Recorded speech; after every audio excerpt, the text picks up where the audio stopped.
United Nations Chief Antonio Guterres urges warring parties to agree on expanding the truce. U.S. Secretary of State discusses with Special Envoy Hans Grunberg Yemen's truce.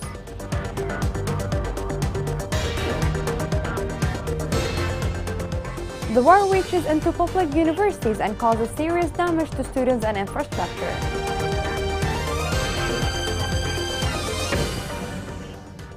Welcome to Humanitarian TV. This is the English news with me, Tasneem Qandil.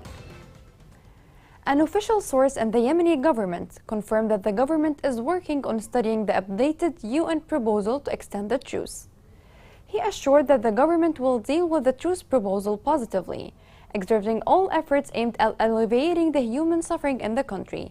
He pointed out that despite the failure of the Houthi militia to fulfill their obligations to the truce, the Yemeni government spares no effort in expressing all forms of flexibility and cooperation with the Special Envoy to overcome the obstacles.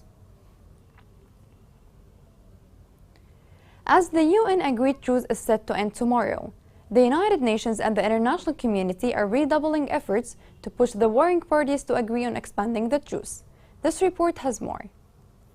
As a ceasefire deadline approaches in war-torn Yemen, civilians hope that the truce will be prolonged, fearful that any new cycle of bloodshed will undo the few successes they have secured. Yemen's conflict between Iran-backed Houthi rebels and the coalition has killed hundreds of thousands and caused the world's greatest humanitarian crisis. A United Nations brokered truce that went into force in April and has been extended twice has decreased casualties by 60% and quadrupled fuel shipments into the rebel-held Hodeida port, according to more than 40 humanitarian organizations. Commercial flights have resumed from the rebel-held capital of Sana'a to Jordan and Egypt, and oil tankers may now dock in Hodeida, which is also under Houthi control. A succession of brief truces has provided some relief to a country tired by 8 years of conflict, with around 23.4 million of Yemen's 30 million civilians relying on humanitarian supplies. Hans Grunberg, the UN Special Envoy for Yemen, stated in May that the ceasefire has provided a window of opportunity to break with the bloodshed and misery of the past. The truce has mostly maintained, but both sides have blamed the other for infractions. The truce is set to expire on Sunday, and the UN is striving to guarantee that all sides agree to prolong it once more. However, there has been little significant movement towards peace. Taiz, a large city in the southwest held by the government but encircled by Houthi forces, is still besieged, and the primary access roads to the mountainous city are still closed despite the truce. In the heart of Taiz, old pickup trucks are crammed with passengers heading to the neighboring village of Al-Habwan over difficult back roads through the mountain. Prior to the war, the trip was a simple 15-minute commute. The UN Deputy Humanitarian Coordinator for Yemen said that the truce has eased the situation in many ways, but life remains difficult for the great majority, adding that renewing the truce on October 2nd is a moral requirement from a humanitarian standpoint. Only a resolution of the conflict can allow the economy to recover, lift people out of poverty, and reduce humanitarian needs. However, talks to reach a long-term peace agreement and end the conflict remain stagnant. The United Nations Chief Antonio Guterres has strongly called on Yemen's warring parties to renew and expand the truce. According to him, the truce has brought the longest period of relative calm since the conflict began in 2014. Guterres added the internationally recognized government and Houthi rebels should prioritize the national interests of the Yemeni people and choose peace for good. U.S. Secretary of State Antony Blinken telephoned the UN Special Envoy to express the United States' support for truce expansion proposal in Yemen. Blinken noted that after 8 years of war, the truce presents Yemen's best opportunity for peace in years, stressing the United States' unwavering commitment to Yemen's peace efforts and durable resolution to the conflict. On the same line, British Foreign Secretary James Cleverly called on the Houthis to engage with UN efforts to agree on expanding the truce. On a statement, the Foreign Secretary stressed the tangible benefits that the truce has brought to both Yemenis and regional security. He added that Yemen must not return to conflict, and he called on the Houthis to engage with UN Special Envoy's efforts to broker an extension to the truce. Special Envoy Hans Grunberg left Sana'a after a 2-day visit, which aimed at pressuring the Houthis to agree on his proposal of truce expansion. The UN diplomat did not mention the position of Houthis towards expanding the truce. This report has more. Hans Grunberg, the UN Special Envoy for Yemen, has returned from a one-day visit to Yemen's Houthi-controlled capital, Sana'a. During his visit, Grunberg met with Mehdi al-Mashat, the head of the Houthi ruling council. Grunberg left Sana'a without commenting on Houthis' criteria for extending Yemen's humanitarian and military truce, which expires tomorrow. The UN-brokered truce entered into effect on April 2 and was later extended again until October 2. UN is currently working towards urging Yemen's warring parties to extend the truce for another 6 months. In addition, concerns about Grunberg's inability to convince the Houthis of his proposal to enlarge and enhance the factors of the ceasefires are mounting. However, Western and US diplomats are optimistic that the UN representative would succeed in this. If Grunberg can persuade the Houthis, it will pave the way for the beginning of negotiations and the resolution of the Yemeni conflict. Al-Mashad discussed with Grunberg the Houthi demands for employees' salaries and pensions, as well as the removal of limitations on Sana'a Airport and the port of Hodeidah. Grunberg was told that the rebels would not accept the expansion unless all state employees' salaries and pensions were paid. Prior to arriving in Sana'a, the UN envoy visited Riyadh and spoke with President of Yemen's Presidential Leadership Council, Rashad al-Alimi, to discuss ongoing efforts to implement and extend the truce. Grunberg briefed President Alimi on the latest developments and discussed the UN's truce proposal. He also traveled to Oman, where he met the Minister of Foreign Affairs of Oman. Grunberg also met with the Houthis' negotiator in Muscat and discussed the UN proposal to extend and expand the agreement beyond October 2, 2022. In all of his discussions, the Special Envoy emphasized the importance of a longer extension to allow Yemenis to make progress on a broader set of priorities and to give them the time to prepare for inclusive political negotiations, including a nationwide ceasefire. A human rights report revealed that 161 citizens were killed and injured since the beginning of 2022. The report explained that the Houthi militia is misleading children, that obedience to their leader takes precedence over obedience to parents. The report revealed also that children are pushed to fight under religious slogans, such as defending Jerusalem or the liberation of Mecca. This resulted in a number of incidents where children killed their parents or relatives. Local sources confirmed that a civilian was killed by the Houthi mine explosion in Sana'a. The Yemeni Landmine Observatory reports that a civilian was killed while a woman was injured by another mine explosion in Beni Bariq Governorate. Governmental and international reports stated that earlier, since the beginning of the war, the Houthi militia has planted more than 2 million mines in Yemeni governorates. The 8-year war has impacted all aspects in Yemen, and higher education is no exception. The infrastructure of a number of public universities has been damaged, professors are not getting paid, and students struggle with hard living conditions. This report has more on this. Since the civil conflict's outbreak in 2014, Yemen's universities have suffered greatly from physical damage and a decrease in student enrollment. Many colleges' social science programs have been severely neglected. Last year, Sana'a University's president reportedly halted new admissions to the university's faculties of Art and Humanities History Department. Although the decision has since been reversed, such closures have generated concern about the future of social sciences in Yemeni colleges. A number of these programs have previously been discontinued, claiming limited career options for their graduates and low enrollment rates. After dramatic declines in student enrollment, professors of education, the humanities and social sciences have also had to cease admissions in several departments at the universities of Damar, Amran, Saada, Hodeidah, Ib, and Aden. The majority of faculties of arts and humanities at Yemeni institutions have seen considerable drops in the number of students admitted in recent years. Only 26% of the capacity of the applicants was satisfied last year, according to professors at the University of Aden's College of Education. Low enrollment rates were attributed to the war and families' lack of funds rather than aversion to these universities. Professors blame the war for lower student numbers, stating that the decline in enrollment in education colleges is related to the country's challenging conditions, which impair graduate job opportunities. According to the Scholars at Risk study, several Yemeni educational institutions have experienced bombings and other direct military assaults since the war started.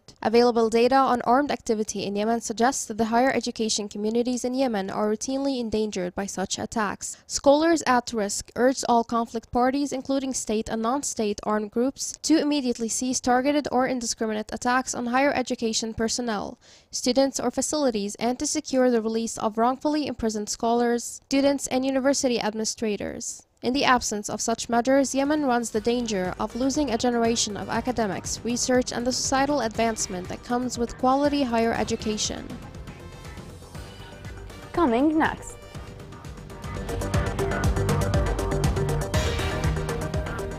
On the International Day of Coffee, the war overshadowed the industry in Yemen.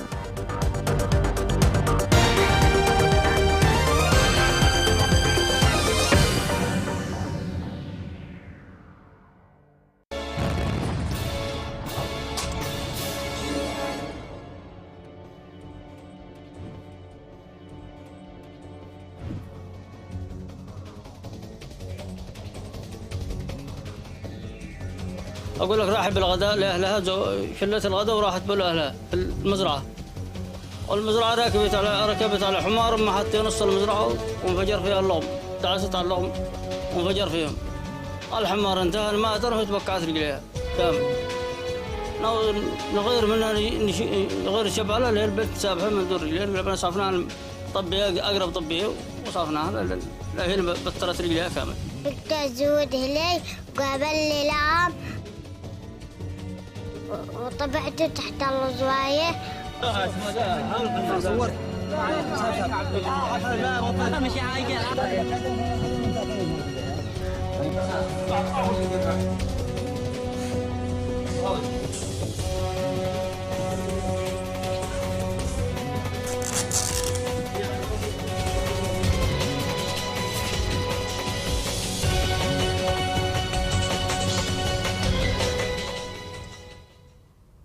Welcome back. Al-Khawkha district witnessed the first activities of the Hodeidah Carnival Festival on the occasion of the Yemeni Revolution. The festival was held in tourist area of Abu Zahr in the presence of government and social figures. The event featured many artistic and sports segments that characterized Tehama since ancient times. The people of Tehama expressed their joy on the 60th anniversary of the 22nd of September Revolution.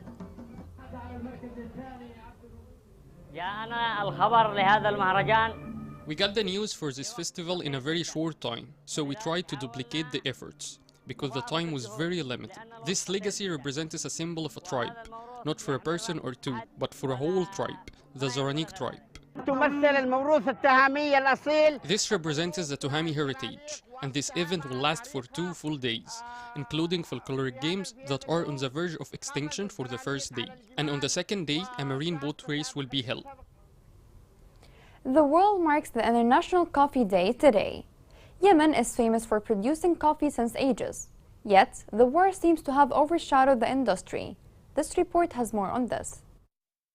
The world is celebrating the International Coffee Day, since it is the most beloved beverage in the world. The day is celebrated with the aim of raising awareness for coffee growers and promoting fair trade in coffee industry. Amid these celebrations, people forget that the main source of the coffee is suffering war and conflicts, which obstructed the industry, and many people stay in oblivion about Yemen, the source of growing the seeds of the purest coffee in the world. The country's production and export decreased a lot during the previous period, but this didn't affect its reputation, fame, and distinctive taste. Yemeni mocha still has its own value, and its price is also different from other types of coffee. During the previous years, Yemenis became aware of imminent danger threatening coffee cultivation, so many campaigns were launched to elevate its status and to highlight its value and importance, and accordingly, many areas have returned to planting yet again, and that's a good sign for authentic mocha lovers. The Yemeni people have known coffee since the first decade of the 14th century, and its popularity increased during the 18th and 19th centuries, making Yemen a destination for coffee merchants from all over the world, so it became popular in all markets and all languages sang about it. The port of Mecca, which gained international fame, was attributed to the Yemeni coffee, as it is considered the gateway to the Yemeni coffee that knew its way to the world. It is the first port through which merchant ships Yemeni coffee to Europe and the rest of the world, and from here it gained its great fame and reputation. The European Union has provided a humanitarian contribution amount of more than 9 million euros to provide emergency relief to nearly 1 million Yemeni women. The fund will provide maternal health care and emergency services in 52 health facilities, as well as mental health services in 2 centers specialized in psychological support.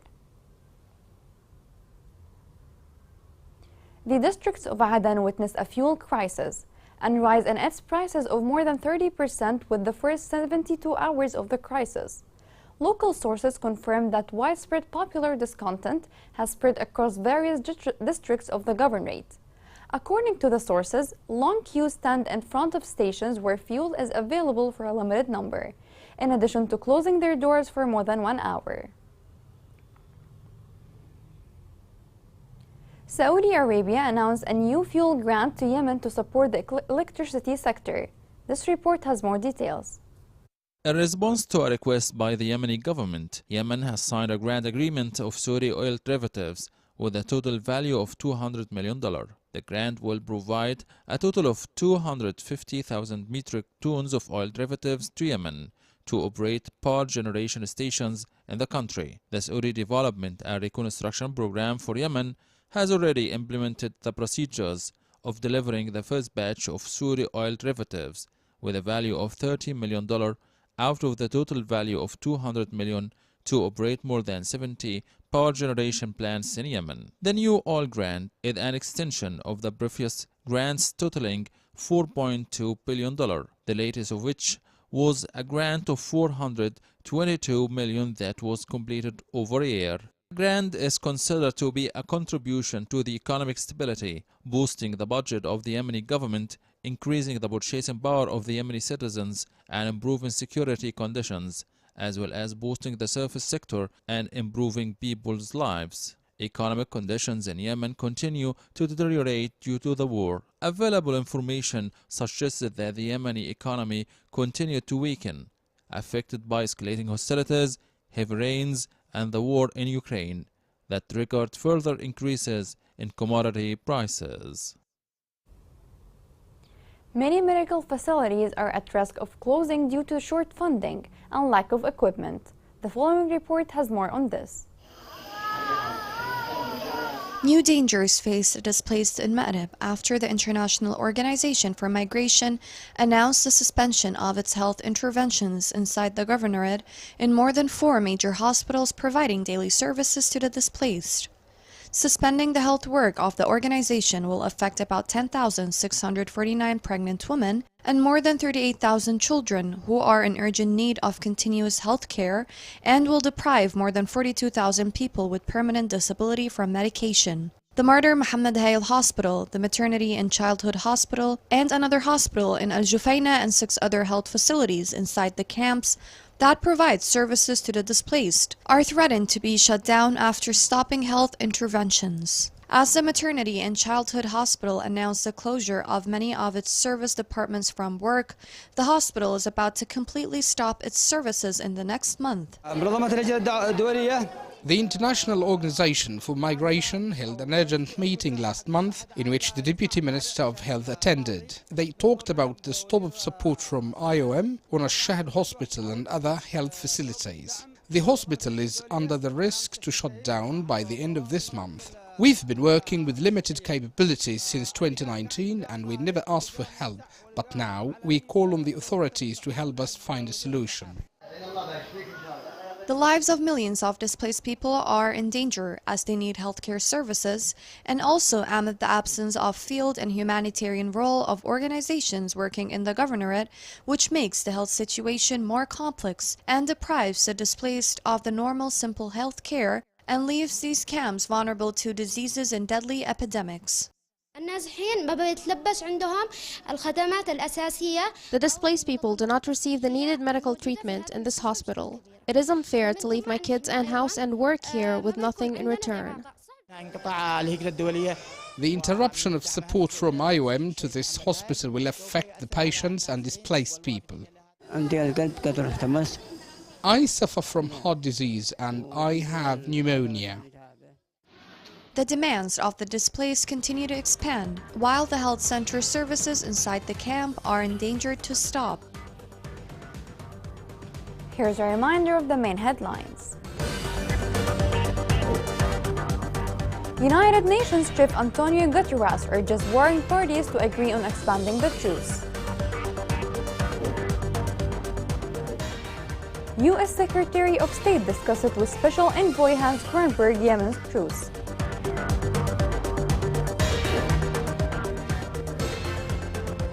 The war reaches into public universities and causes serious damage to students and infrastructure.